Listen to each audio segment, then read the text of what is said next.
Welcome everybody to Red's Ramblings. I have with me today Natajia from the Bahamas.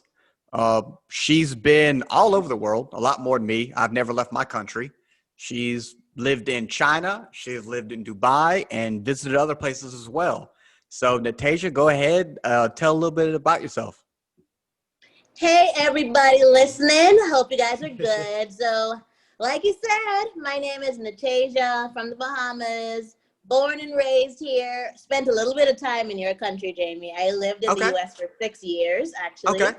I did my undergrad in Miami, did my MBA in Georgia. So, I know a little bit about the US. All right. Yeah. So, I lived in Orlando for a year, did some work there. And after that, then moved across the way to Dubai. Oh, yeah. Lived in Dubai for 3 years. Amazing experience. Fun fact for all you listeners, Dubai has more than just Arabs. There's like every culture you can imagine there. Yeah, because when I went to Dubai and came back, a lot of my friends from the US and from the Bahamas were like, oh, so how's Middle Eastern culture? I was like, I know a little bit about that, but let me tell you about Russian culture. Did you know about Sri Lankans? You know what I mean? So love Dubai. Like, I'm a culture fanatic. So having those people, having so many different cultures there, I was just like kid in the candy store. So that was awesome. And then after that, I wanted to go even further into Asian culture. And then, you know, China is like another world totally. So did that for 2 years, which was awesome. Completely different because it's like I'm immersed in Chinese culture. So that was great. And then came back home. Now I'm working with my mom and her travel company, and I started Mindfro Travel as well. And that's me in a nutshell. All right. Well, you've experienced a lot more than I have. I mean, I talk to people from all over the place, but I've yet to step foot in any of these places I've spoken to. But hopefully after this COVID stuff, that changes, right?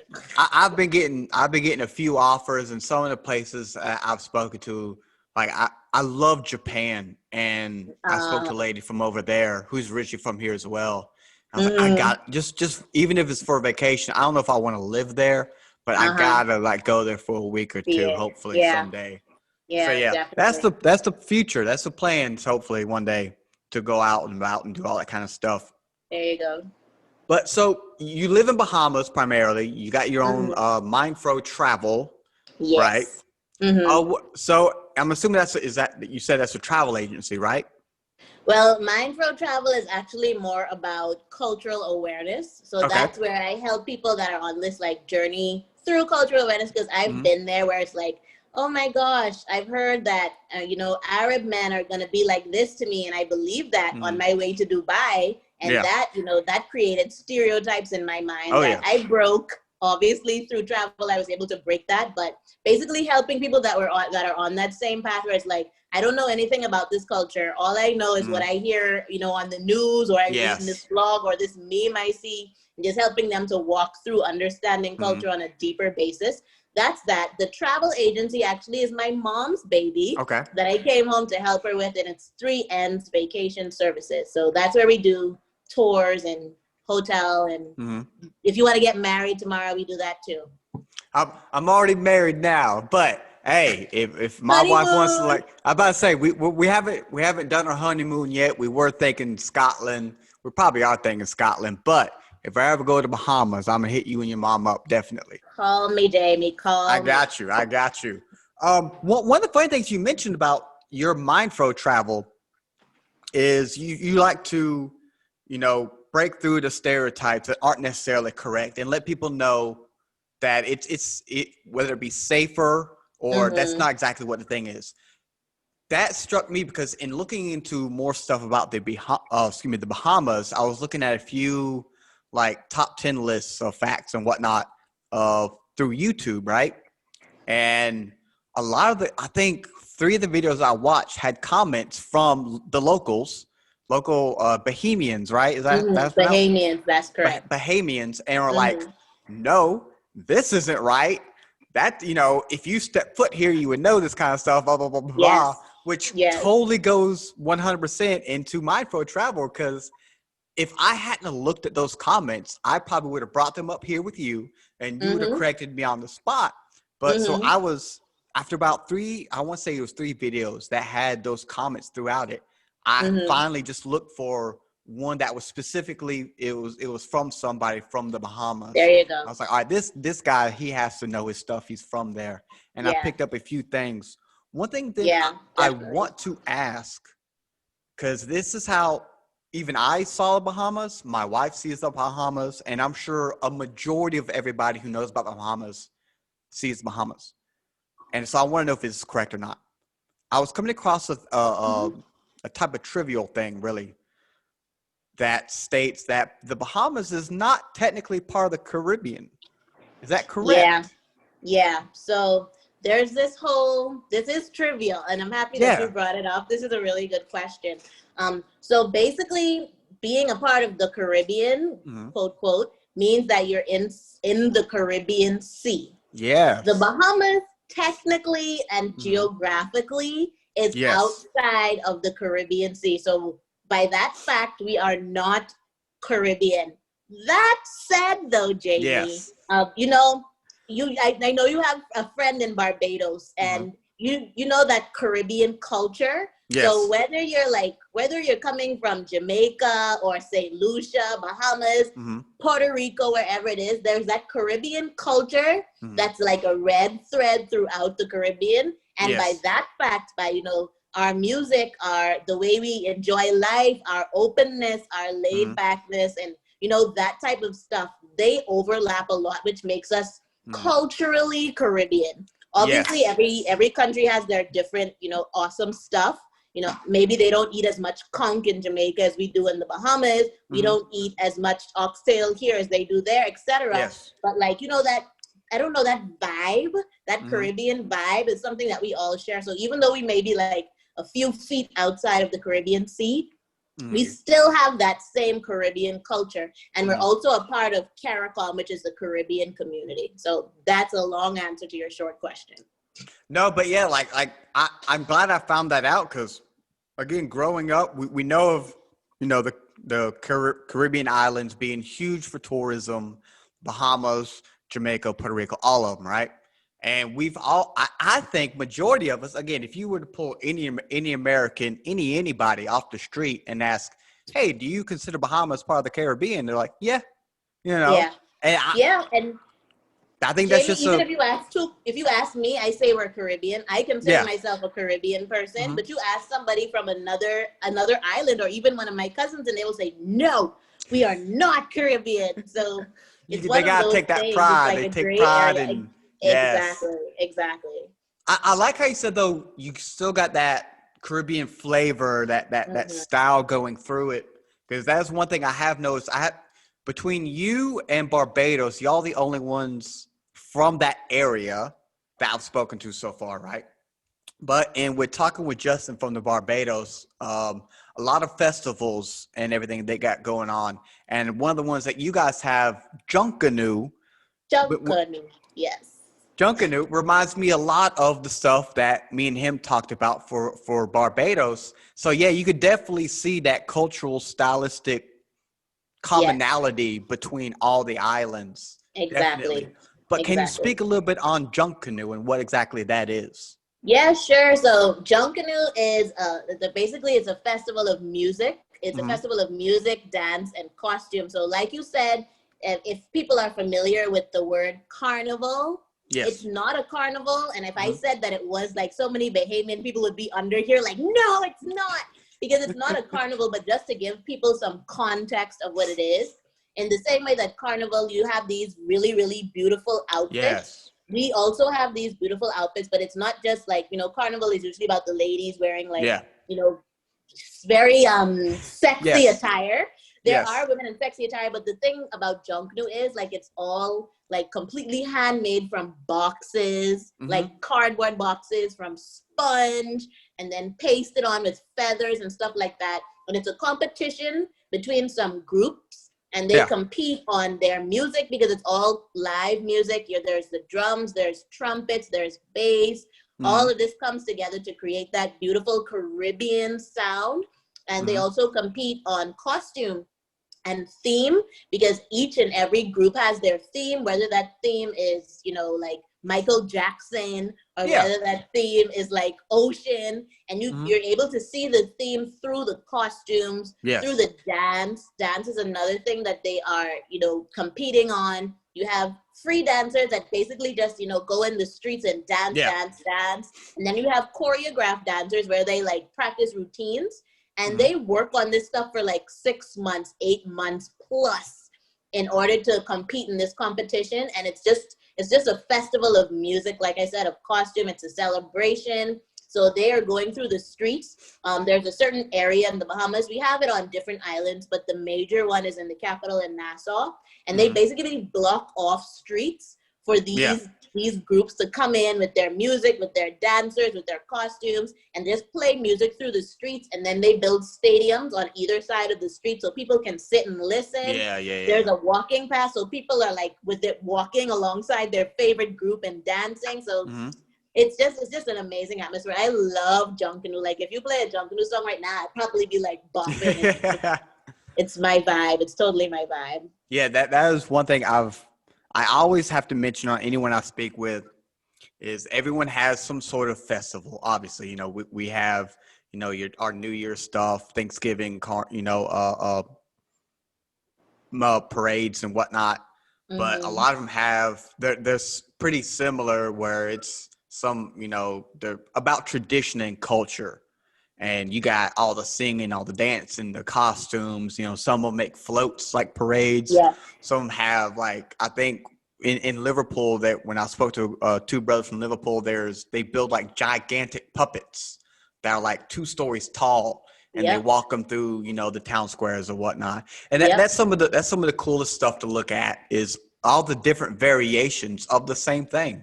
It's a festival, celebrating culture and heritage and all that kind of stuff, and it's always a wonderful thing to see, especially like there's so much similarity yet still keeping those hometown roots engraved in all of them. But I mean, what culture group of people doesn't love celebrating who they are, getting out in the street hollering, singing, right? Like those are, if there's that kind of people, that's the most boring place in the world. Yeah, like if no one's out at least one time in a year just hollering, screaming, dancing or whatever. Exactly. Oh man, it's gotta be a miserable place. I don't want to visit there. That's not on my bucket list. yeah. We marked that one off. We ain't going there. So I mentioned before we got recording, you have a picture back there, if anyone can see it, or those who aren't watching. She has a picture in the back of some pigs in water. So in looking into some stuff of the Bahamas, I came across a picture of pigs in water. And I was like, what is this? Like, I'm from the States, so we have a few beaches, but I've never seen a pig at a beach. Pigs are at the farm. There's a whole beach dedicated essentially to these swimming pigs. What is that? Well, Jamie, for those who can see right back here, you have just met the Kim Kardashian of the Bahamas. Basically, this is our local celebrity. Well, these are our local celebrities. No, seriously, like the swimming pigs, they became popular because people like the Kardashians, the Will Smith, like name a person, they've been here, they've seen it, they posted it on social media. And as you know now, social media is where it's at. If you post something, then the world knows. And then Miss America is here. So all of this happened, and the pigs have been there for years, like since I was younger. But nobody knew about them. And now they're like I said, celebrities. People literally come to the Bahamas just to see these pigs. For us, we do the swimming pigs tours from Staniel Key, and we've had people that are like Make a Wish Foundation come contact us, and we were able to take them on their wish, and their wish was to see the pigs. Really? So that is it's amazing, and you have those experiences. Most of our guests come in from the US. Yeah. And a lot of them, they're coming and they're like, we've been saving up for this for so long. We just want to see the pigs. And, they come to see the pigs. And then my area is called the Staniel Key. It's in the Exuma Keys. And the good thing about it is, if you travel all the way from New York or wherever to see just a pig for 30 minutes, it doesn't make sense. But when you come here, the swimming pigs, of course, is the main attraction. But then you have sunken plains, like Pablo Escobar's plane is a little ways up. And then you have the swimming with turtles. You have swimming with sharks. You have 007 for all of those people out there who are James Bond fans. Yeah, you got a few caves that he filmed. Yes, exactly. You know your stuff. I know a little bit. Definitely done your research, man. But yeah, and that is like literally right across from Pig Beach. Okay. Also, disclaimer: there is one original Pig Beach. It is in Exuma. It is called Big Majors because you might have noticed in your research that after this became so popular, what happens, Jamie, when something becomes popular? Oh, tourists and everything come and ruin it. Exactly, and then everybody else wants to do it. Because they say, oh, this place is making money. I want to make money too. So people start like getting pigs and putting them on all these different islands. So whenever you're booking your trip, guys, make sure you get the original swimming pigs, which is in Exuma. The Exuma Keys to be exact. Yeah, I would imagine that's definitely the case. I mean, a few of them said, a few articles I read said the Bahamas is made up of like 700 plus islands. Yep. And you got to think that's probably close to thousands of beaches. You can just throw some pigs on any beach, call it Pig Beach, and get those people that want to see some pigs. Because I would imagine the original Pig Beach is steadily busy. So you can have easily a competitor over at a beach, a few miles down the way. Like, well, I'll get some pigs now and get some of that too. Yeah, and that's what happens. But the only thing that the thing that hurts me is for us, the pigs are part of our community. So, for example, right now we don't have tourists, right? So all of us, like 3Ns and all of the other companies that usually do the swimming pig tours, are making sure the pigs are fed and have water and all that type of stuff because they're a part of our community. When people come and they try to pick up the piglets and they're squealing or doing something that's not good for the animals, we make sure to step in. But then when you have the people that are replicating, maybe they are not as careful. Some of them have their pigs in cages. And I'm just like, no, this is not what it's about. This thing happened naturally. We didn't put them there and say, here's a magic wand, pig, you swim. What happened was, like my grandfather's generation, we used to have pigs in Staniel Key on the island. And our island is 1 by 2 miles. And there were 3 pig pens. Yeah, it's super small. Super small. But then when you have 3 pig pens on an island so small, you can imagine how stinky the place gets. Right? Oh, exactly. Oh yeah. Exactly. Oh yeah. So they decided they're going to put the pigs on this island, and then when we get hungry, we'll go there and then bring them back. Yeah. So that was happening for a while until once the pigs came out, while one of those people came to get them, the pigs swam out, and then some tourists saw. And then some more tourists started like, oh my God. And then it became a thing. So now, obviously, they're not bacon anymore. They're like family now. Yes. I want to ask then, one of the things I was looking into that I like to read about is like folklores and like sea creatures, monsters. We have Bigfoot and some other stuff, right? And we know the Kraken because the Caribbean has a huge, rich pirate history. Yeah. One of the things I came across, my wife loves octopus. That's like she has an octopus lamp. We have octopus ornamental stuff everywhere, all over the house, right? But you guys have your own specialty type of sea creature, kind of like the Loch Ness over, I think it's in the UK where Loch Ness is. Luska. Yeah, I haven't heard about Luska for a while. You really? know what happens with folklores? Yeah, you know what happens with those sometimes? The Bahamas has to some extent become very Americanized, right? So what happens is like Luska and some of the other folklores, they weren't passed down. So if you ask, like if I had a child and you asked them, they probably would not even know about it because it's not even something that we talk about anymore, which sucks. Because we had so many nice old stories, that grandma used to say and mom used to know, and we used to have all these like brown girl in the ring dances and all this type of stuff. But like I'm looking at some of the kids now, even like the patty cake type of stuff. and it's not happening anymore. It's like it's slowly dying out. You know, Yeah. it's gonna be like a dodo bird in a second, JB. Oh man. Yeah. I'm afraid. Well, do you know a little bit of the Luska? Do you remember, like, what do you remember?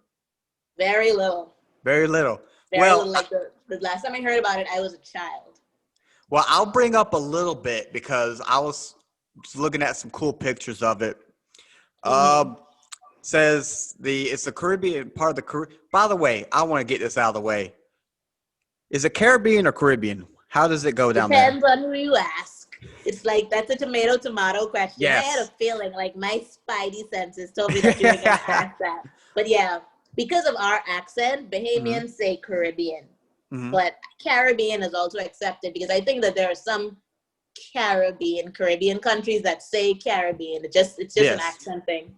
Yeah, I think depending on how I'm using it in a sentence is how I go with it. I don't. There's not one. I'm like it's this or that. You know. It's how it's gonna flow in whatever I'm speaking about. Yeah. So when I say the Caribbean folklore, that just seems odd to me. So I'll just say Caribbean folklore. It just flows better, in my opinion. Yeah.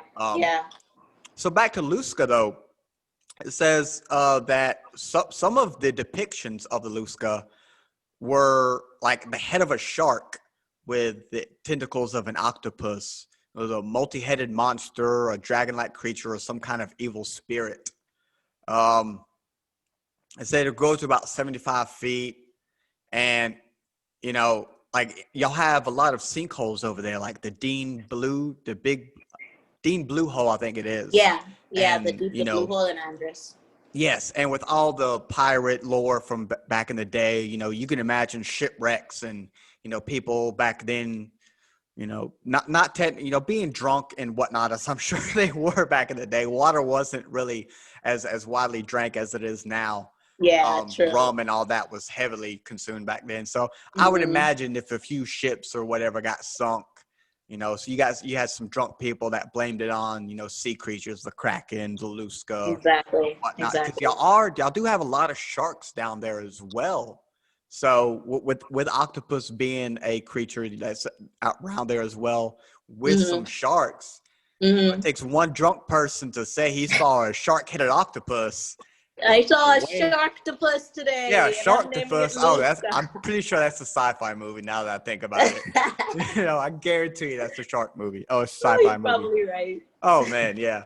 But and yeah, like back then when you couldn't really, look up stuff like we do today, you just went off of word of mouth and, they told stories in the bars and the pubs and whatnot at port, and that thing just grew and grew and grew. And it's probably a lot like, like you say, it's passed down back in the day through generation to generation, kind of like how the boogeyman was for us back in the day. More of like, I would assume, like for the boogeyman here, it's like stay in bed, probably like don't do anything bad, or the boogeyman's going to get you, right? Boogeyman is in the closet. Yeah. Exactly. Boogeyman's going to get you in the closet if you act up or whatever. And I'm assuming with the Bahamas being so surrounded by all this water, it was probably also turned into, like parents telling their kids, if you go to the beach after night, Luska's going to get you. Don't do it. I'm saying something like that. I'm sure that played a part. Sometimes, kids require a little bit of scaring to get them to act right sometimes, This is the way it happens. Yeah, it is. It is. And don't worry, we had the boogeyman too. I remember the boogeyman. Yep. We used to say, like I said, from then, we have a lot of even Bigfoot. I know more about Bigfoot than Luska. Crazy. Really? Yes. Do y'all have a Bigfoot? We don't have him, but we know him because we're like basically a hop, skip, and a jump from Florida. Like, did you know that from one island in the Bahamas called Bimini, you can see the Miami lights? Really? Yep. That's no, I did not know that. And vice versa. Oh, that's pretty cool. That is pretty cool. That is nice. One thing I was looking at as well that caught me off guard is because, like you said, Bahamas and the Caribbean islands in general are huge tourist attractions. Easily, the moneymaker by far, right? That easily. The Bahamas is technically the third largest economy in the Western Hemisphere in terms of, they call it the New World. So I'm guessing developed countries. behind, the States and Canada, which blew my mind. Like I walked into my wife was in the bathroom. I was like, babe, did you know that the Bahamas is the third biggest, economy behind us and Canada? Like, what? I was like, yes.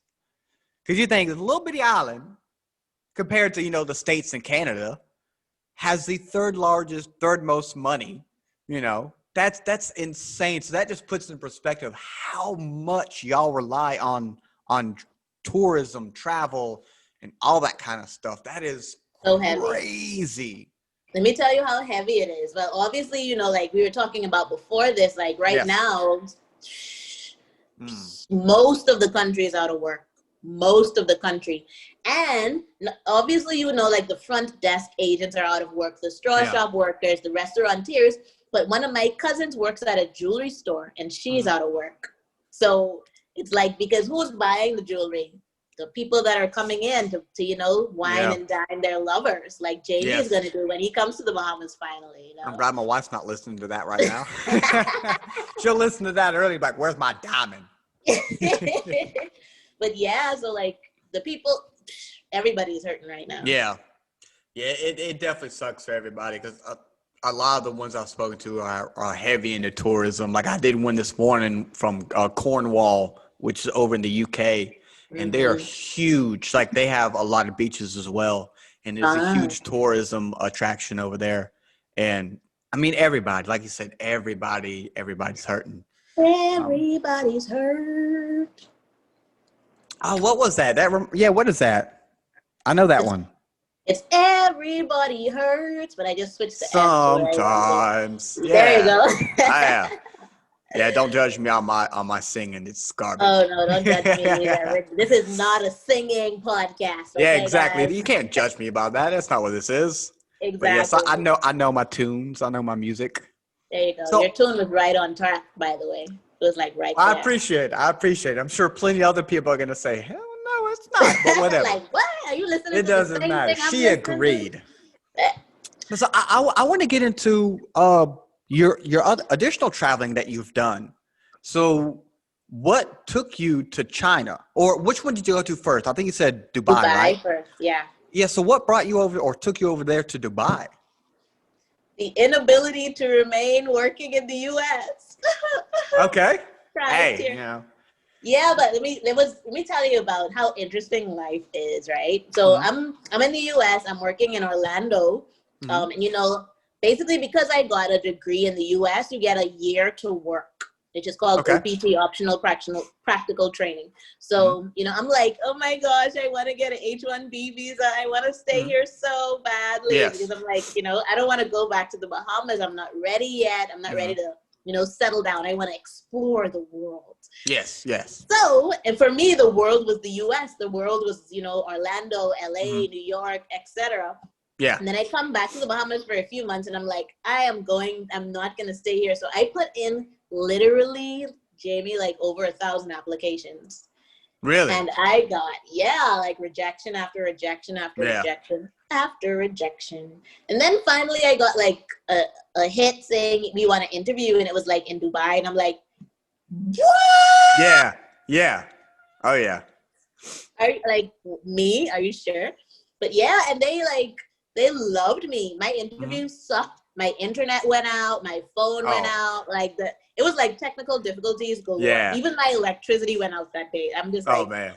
And then that was the second interview, Jamie. The first interview, I actually got in at the wrong time. He's like, how is 4 p.m. for you? And I'm like, 4 p.m. is perfect. So I'm like, at 4 p.m. EST, sitting there like, That's why I asked you yesterday. I was like, I want to make sure because she's talking Dubai and China. I don't know where she's at right now. Do you talk about now, like EST? Yeah. Yes. Yeah. So that happened. But anyway, so that's how I got there. I basically got there because for me, in my mind, I was like, I want to stay in the US. But if I had the opportunity to stay in the US, I would have never gone to Dubai because I was living the Bahamian American dream, right? So every disappointment for the better.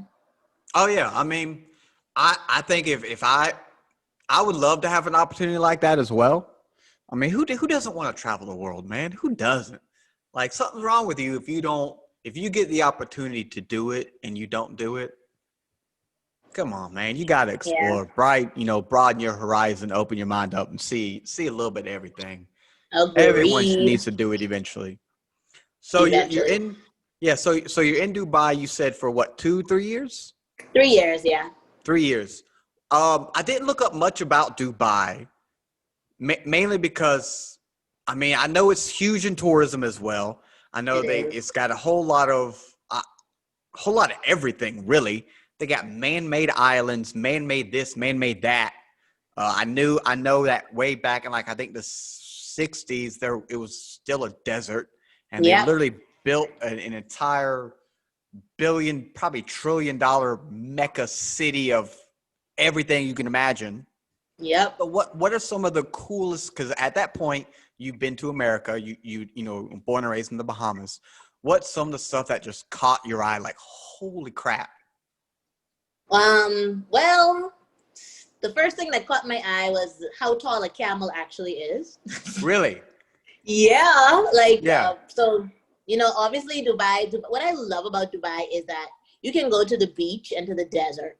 Like, I just think that's crazy. I think it's crazy that, like, it's within a 30-minute drive, you're like, beach, desert. Yes. And then there's mountains too. Like, they have the natural makeup of a semi-natural, because of the reason you just mentioned.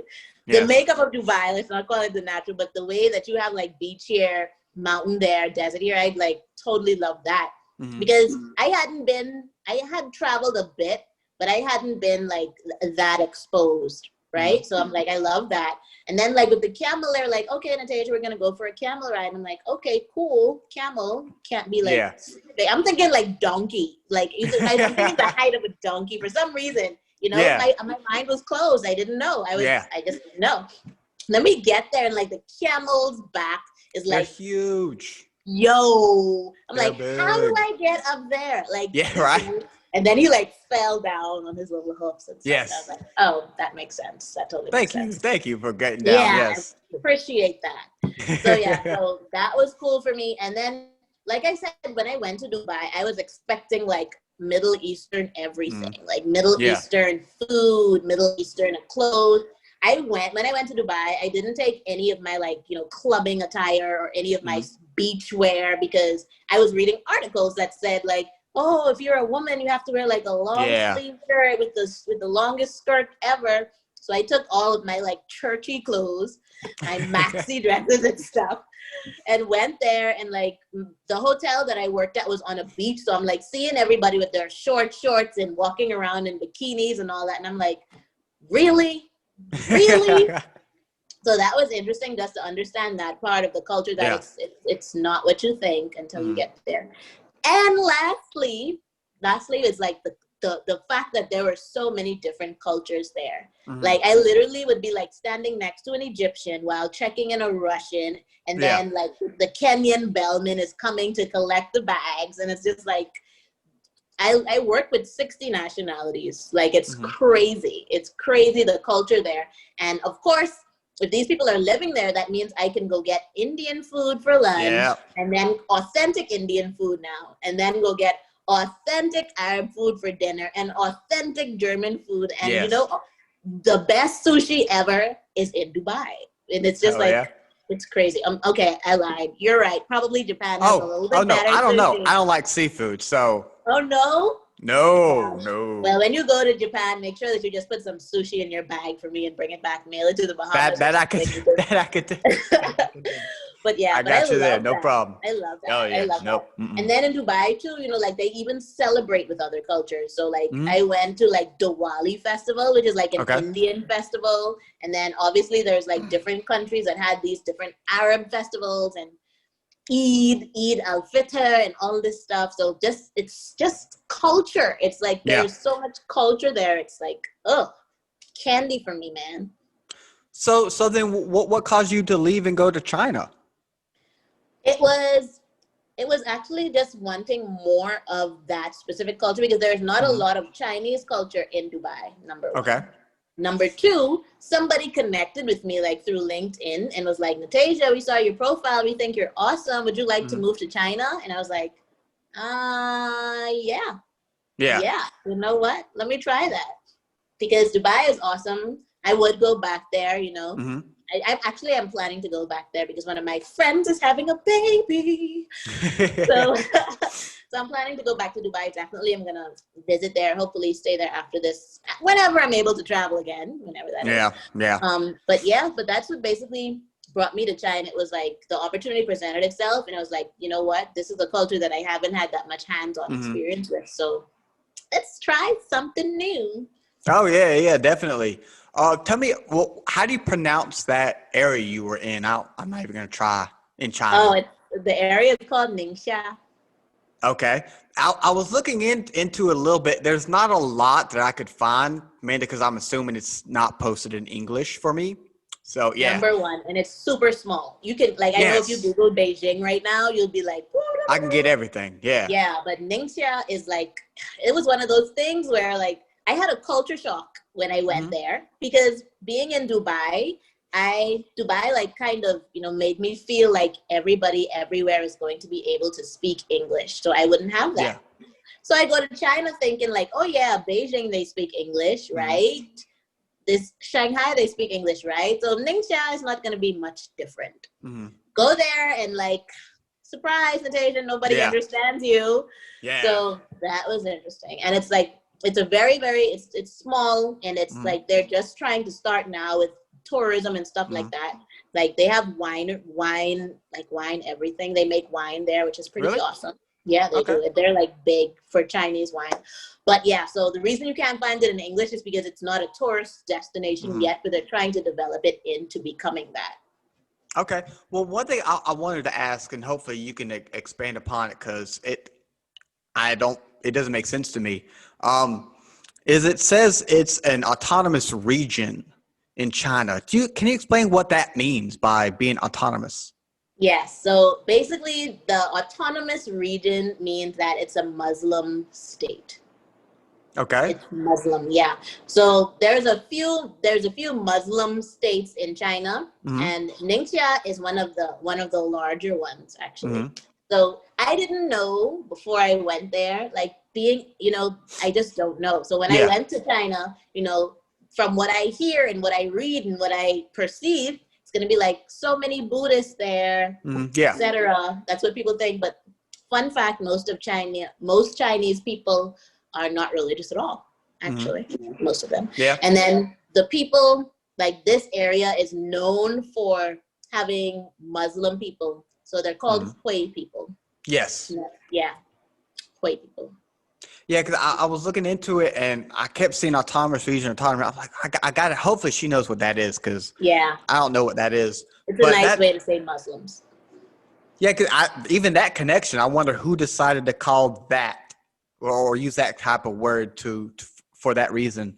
But what you just mentioned there is that doesn't surprise me anymore, but definitely would have surprised me just the same as that it surprised you is, you know, when we read about certain countries and we're thinking it's one type of person there, right? Or one type of religion. Like you just said, you know, you're reading about China growing up and you're thinking Buddhist monks, stuff like that. Kind of how we are here in America. That's what we're seeing, right? But one of my second ever cultural interview was with a lady down in Mexico.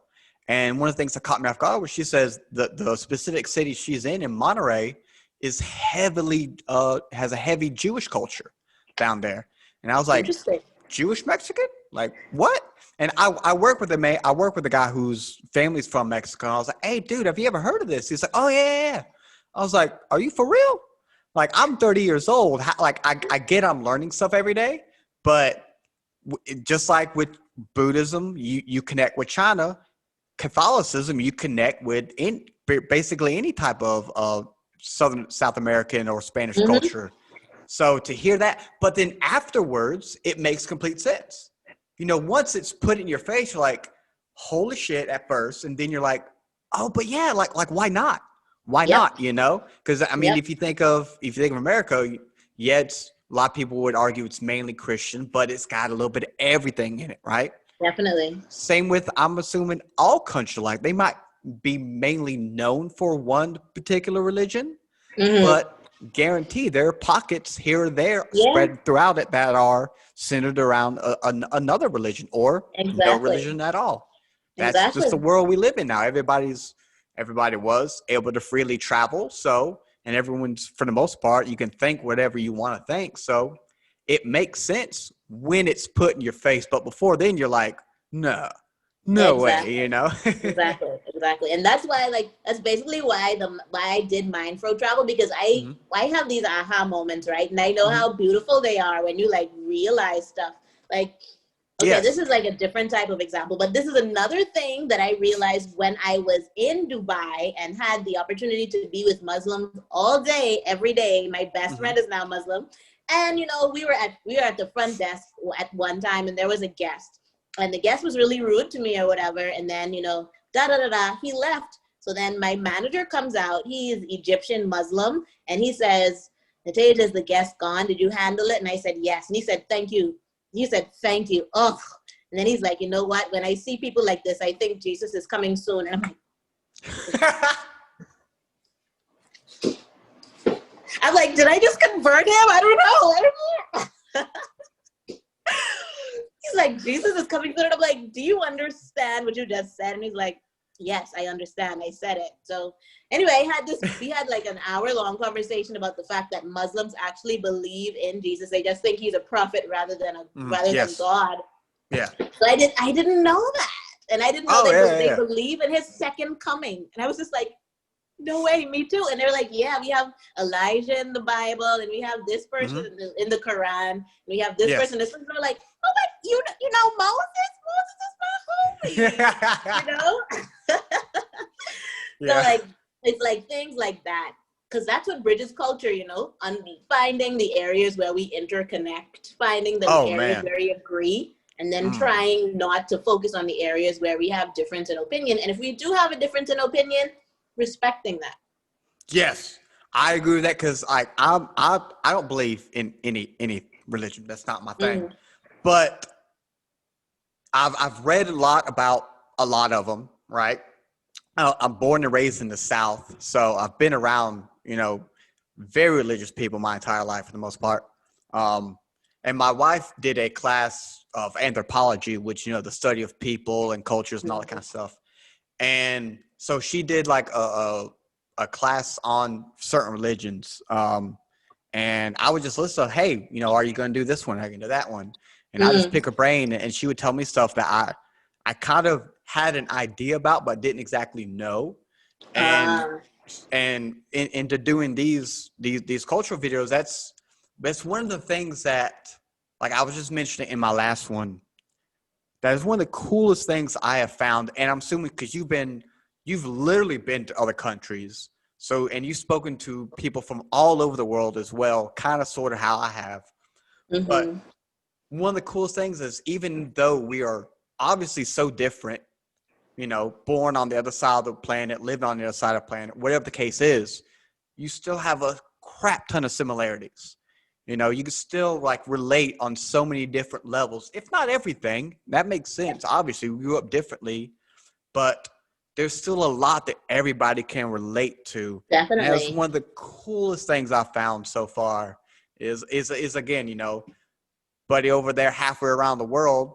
I've never met him in my life. You know what I'm saying? I've spoken to him once, but in just that speaking to him, like we're connecting in ways that I never would have thought, you know, coming from completely different backgrounds. Yes. That is the coolest thing I've ever found right now in doing these. I love it.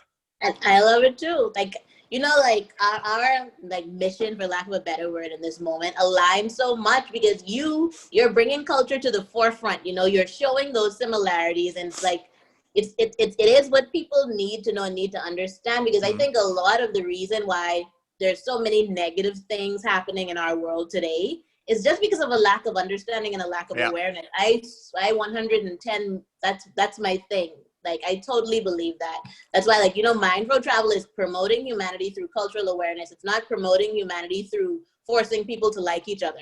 Because I think that it'll come naturally once you understand that, you know, if there is like a woman in Ethiopia that's going through stress because, I don't know, her boyfriend cheated or whatever, as a Bahamian woman, as an American woman, as a Norwegian woman, you're gonna have those same emotions. You know what I mean? So you know how people always say we all bleed the same color. Like we all have emotions. We all love. There's very few people that you say, do you hate kids? Yes, I hate them. I hate children. You know, if you talk to a dad, you know, like a dad from India and then a dad from Oklahoma, and you say, you know, my son just said dada the first time, they're gonna both be like, exactly. I remember that day. Yeah, see? Yes. Don't think that someone from, you know, Europe, South America, Africa is not going to have that same level of like, wow, that's my son. He just said that same emotional moment. Connect with that. So what, they believe in 2 wives and I don't. That doesn't mean that we can't connect on a deeper level. That's my spiel. Jamie, I agree 100%. I agree totally on all that. Because not only that is like one thing I've also like do in not just talking to other countries and cultures and whatnot is I'm a big fan of music. I love all types of music except for country. I don't like American country. But generally any other thing I absolutely love for the most part. One thing I love doing though is like I really am a big fan of heavy metal music, right? Mm-hmm. So and kind of in how we were talking about the religion, like or stuff like that. You'll when you think of China, you typically will think Buddhist, right? So growing up, when I got into more of heavier music, I always thought, okay, this is a uniquely American thing. Mm-hmm.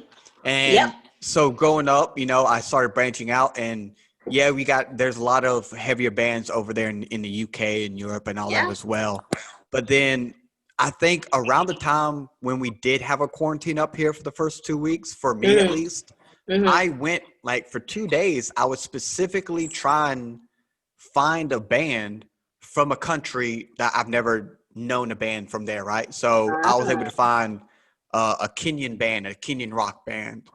So and it was great music. And there's a really big band from India right now that's really good. And there's a Mongolian band right now that's really good as well. Nice. Some from New Zealand and countries that you wouldn't.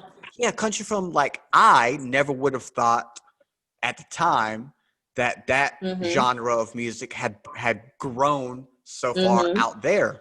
And so I recognize I don't know what they're saying half the time. You know, it's a different language. But the coolest thing is I still got the basics because it's rock, right? So I still get those riffs and those vibes and the drums and all that. But then you also got that little cultural twang to them, like the Indian one has, you know, I don't remember any instruments off the top of my head, but they have that unique, like, oh, that's got a little Indian sound to it, right? And that's one of the coolest, because again, that's just like anything, music is easily one of the things that, again, if you can't get out in the street and dance, something wrong with you. You got a problem. Exactly. You got to be able to get out and get Me in the street and Jamie and dance, are not you know joining that party. Exactly, man. So, and you know, that's definitely another thing that music just brings everybody together, like food. Music and food, man. Music and food brings everybody together. Yeah, if you put those two things together, it's like, So what are, okay, so you from Bahamas to America, to Bahamas, then to China, or excuse me, to Dubai, then to China. So then what brought you back to Bahamas? The love of a mother.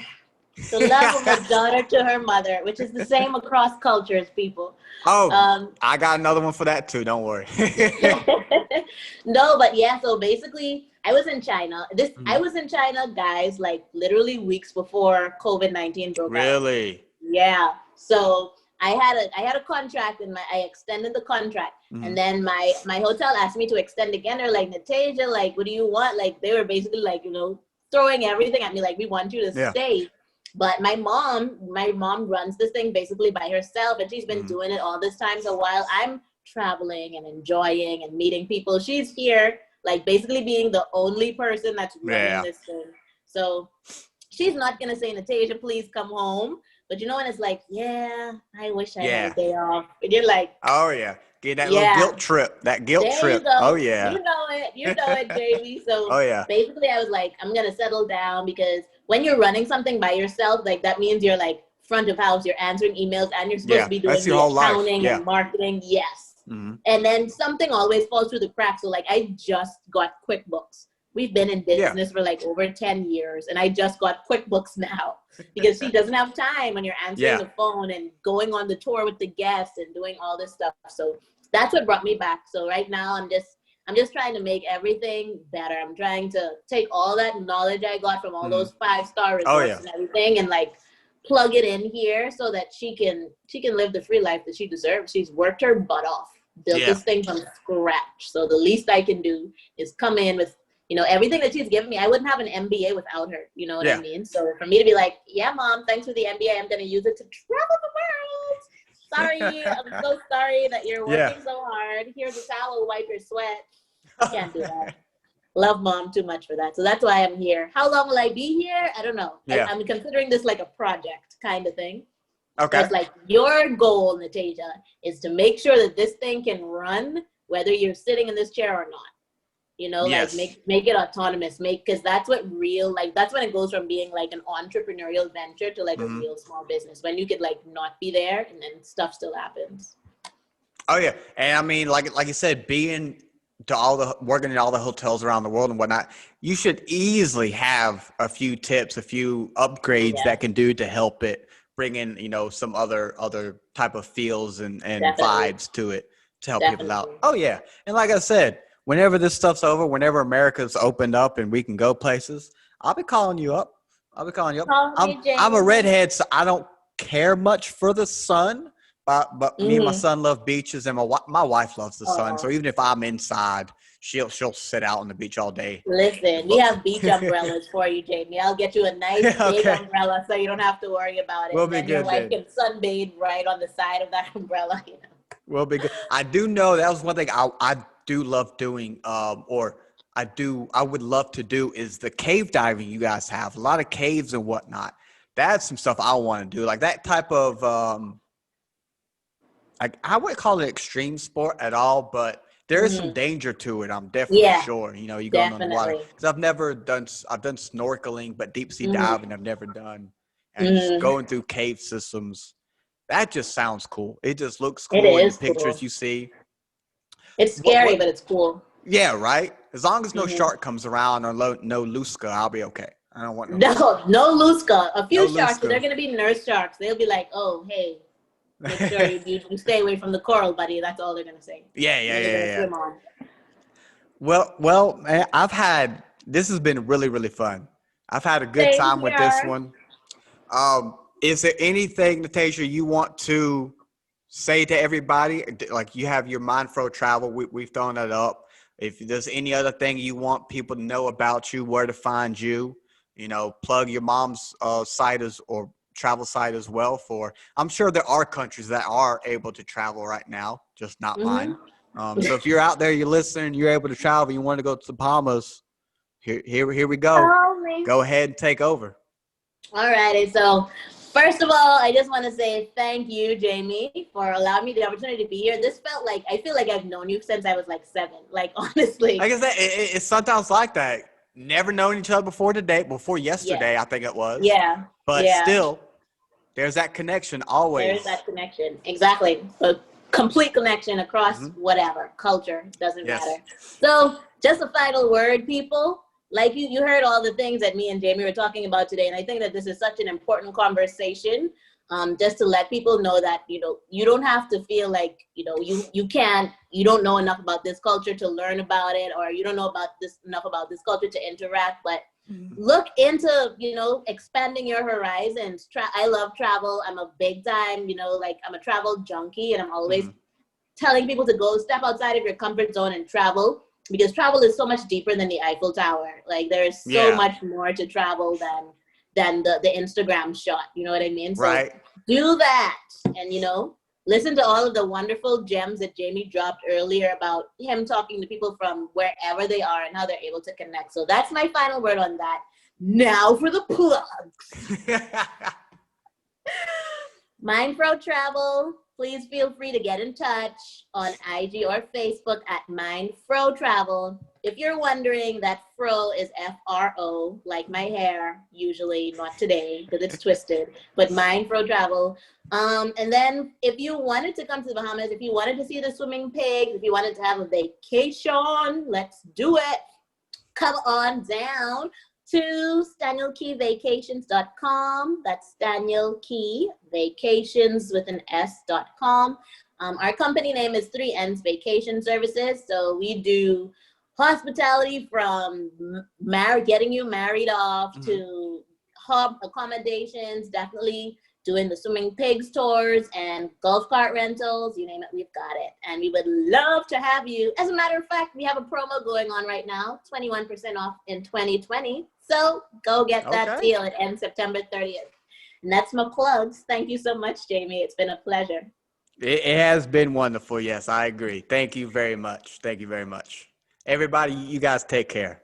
Bye-bye. Yeah.